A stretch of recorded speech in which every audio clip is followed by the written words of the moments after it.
Gardening in New South Wales in August is a terrific time. We're preparing for spring. Working in August sets you up for summer. It drought-proofs our gardens, so all the mulch and manures improves our soil and it stops them drying out. Here's a list of things you can do in your garden in August in New South Wales. So the things that we should be planting are camellias, azaleas and gardenias. We love camellias in New South Wales. They have a beautiful flowering season. They're very hardy and wonderful for hedging and specimen planting. Camellias are very popular and very, very rewarding. Our perfect plant promise is that all our plants, except for seedlings, are guaranteed for 12 months. If you're not 100% happy, we will refund your money with a receipt. It's a great time to plant roses in New South Wales. They come bare-rooted at the moment, so they're ready for planting.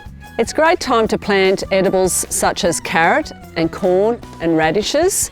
It's a good time to plant lettuces, and some of the great varieties which are my favourite would be minuet and the salad mix. In our gardens in August we should be harvesting leeks, onions and silver beet.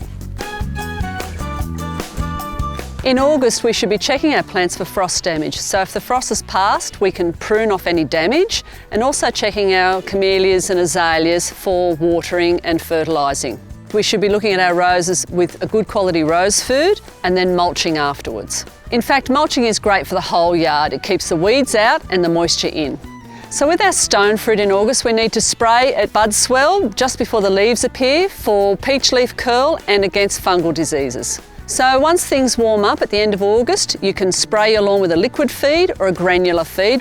It encourages a strong, healthy growth ready for summer. August is a great time to garden, but if you have any problems, come and see a garden expert in store. Click here for more gardening advice and here to go back to the website.